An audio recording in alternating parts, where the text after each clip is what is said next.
Hola oyentes de Radio Sefarad, en este 5783 seguimos hablando del nuevo desorden mundial y con el mismo historiador que lo hemos estado haciendo siempre, con Ricardo López Gotti. ¿Qué tal, Ricardo?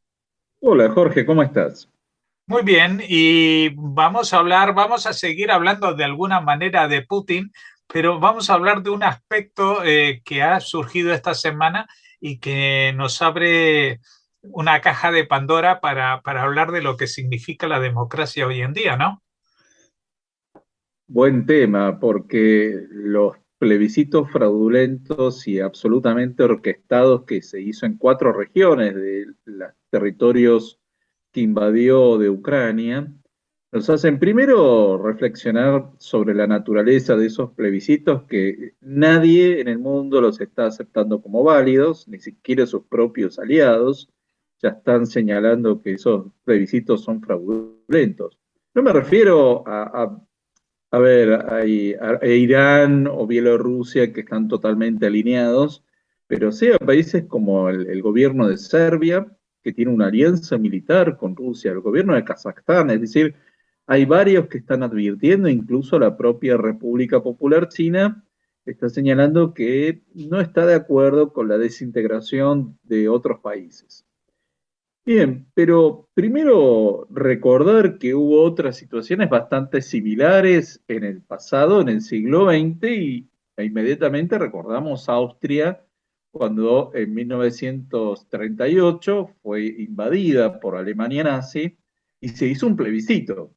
Es decir, un plebiscito en el cual ganó por amplio margen la idea de la anexión al nazismo y es muy interesante ese plebiscito, más allá del resultado que era absolutamente obvio y por un lado la presión, por el otro lado mucha gente que adhirió sinceramente a la Alemania nazi, pero que unos días antes el primer ministro de Austria había convocado a celebrar un plebiscito para mantener la independencia de Austria. Es decir, cómo es que la técnica de los plebiscitos siempre puede ser llevada a uno u otro lado.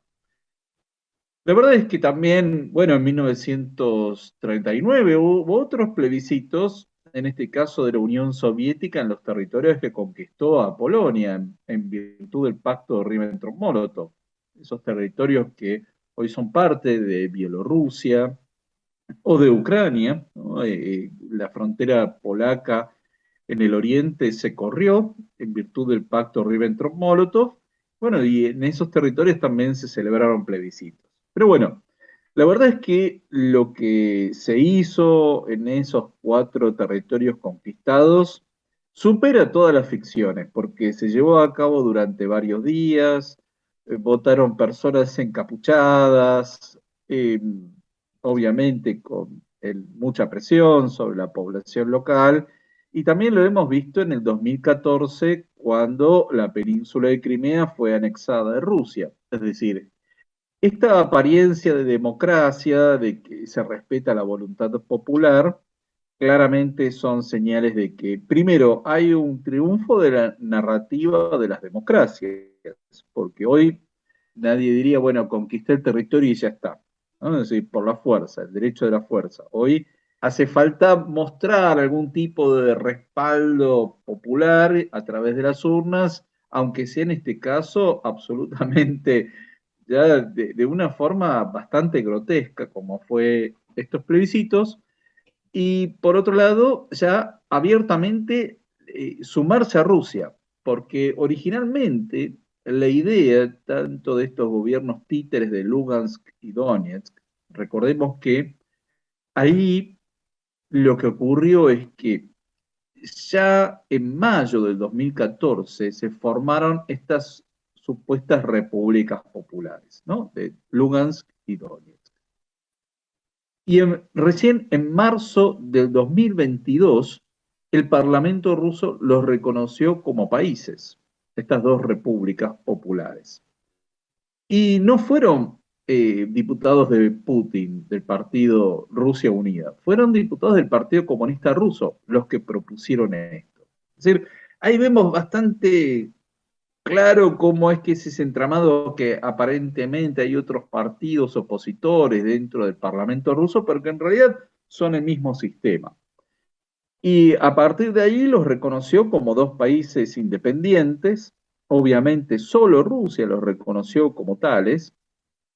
Y ahora esos dos supuestos países independientes se están incorporando a Rusia. Eh, la verdad es que es una medida absolutamente desesperada por parte de Vladimir Putin de intentar presentar esto ahora como que Ucrania está atacando suelo ruso. Desde el punto de vista del derecho internacional, estos territorios no son reconocidos como territorio ruso. De hecho, Rusia, en el memorándum de Budapest de 1994, reconoció las fronteras de Rusia. Es decir, a Putin no le interesa el derecho internacional, no le interesa la democracia, no le interesa la ley, por más que ahora intente utilizarlo. Pero bueno, siempre hay algún ingenuo, de estos que sobran y abundan bastante, que va a decir, no, ahora es territorio ruso, con lo cual Rusia puede defenderse. No, son territorios conquistados por la fuerza y que por la fuerza también, con el uso de la violencia directa o indirecta, están haciendo este tipo de referéndum que no tienen ninguna validez ni local ni internacional. Bueno, no tienen validez local o internacional por lo menos, pero a nivel local dentro de Rusia no supone, digamos, una justificación para, por ejemplo, que los medios de comunicación vuelvan al redil del que no debieron salir, entre comillas, porque últimamente se están levantando voces que cuestionan, ¿no? El papel de Rusia ahí. Sí, yo creo que la opinión rusa se está manifestando con los cientos de miles de hombres rusos que se están escapando de Rusia para huir de la guerra, ¿no? Esto es muy fácil, decir vamos a la guerra, pero cuando a uno lo convocan, ahí se ve realmente el apoyo que hay y qué tanto patriotismo hay. Es muy interesante este fenómeno, porque Putin es alguien que viene diciendo que el globalismo occidental ha generado personas débiles, cobardes, y ahora él llama a reclutar soldados para su ejército y salen corriendo. Entonces, ahí vemos que todo ese discurso que ha venido diciendo y tratando de mostrar una masculinidad muy forzada, ¿no? Abrazándose a osos y saliendo a cazar y demás, es toda una puesta en escena y que a la hora de la verdad cientos de miles de rusos están empezando a escapar y de hecho se están haciendo cacerías de hombres para llevarlos a combatir, lo cual también va a ser una verdadera carnicería eso, porque es un ejército desmotivado, no es como el ucraniano que está motivado en defensa de su país. Ujú. Bueno, un ejército, llamabas al ucraniano motivado, pero que también lo comentábamos en alguna de las últimas entregas, que ha dado un giro en primero en el balance de éxitos, pero eso quiere decir de que ha habido un cambio o en el liderazgo militar, o que han llegado las ayudas que antes no llegaban, o que esto era parte de una estrategia a más largo plazo del gobierno de Ucrania. Un ejército motivado, ahora bien entrenado, con armas mucho más complejas y sofisticadas y con mayor precisión. Los 16 lanzamisiles HIMARS que han llegado ahora se van a sumar 50, es decir, le va a costar mucho al ejército ruso esta aventura militar y sobre todo le va a costar mucho a Putin porque se está produciendo un levantamiento cada vez mayor dentro del territorio ruso. Hoy esto es muy paradojal, ¿no? Porque muchos rusos que escapan le echan la culpa a Ucrania de no haberse rendido en la guerra. Bueno, la verdad es que siempre es difícil admitir para cualquier persona que su propio país está cometiendo crímenes. Desde el principio le echan la culpa a Ucrania de no haberse rendido, de no haber perdido la guerra.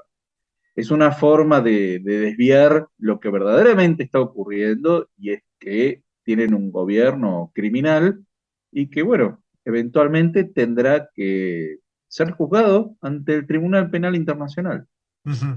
Lo que pasa es que justamente esta situación de acorralamiento y las derrotas de un Putin que hasta ahora eh, su filosofía de vida no le permitía admitirlas, no puede llevar a una situación desesperada. Y cuando digo desesperada es nuclear, que es lo que todo el mundo teme, porque el ejército ya vemos que no sirve para mucho, que el armamento, digamos, clásico que posee tampoco está a la altura del armamento occidental que le está llegando a Ucrania, pero evidentemente ahí hay un armamento nuclear que es muy peligroso, aunque funcione mal, esto puede desatar una hecatombe, ¿no?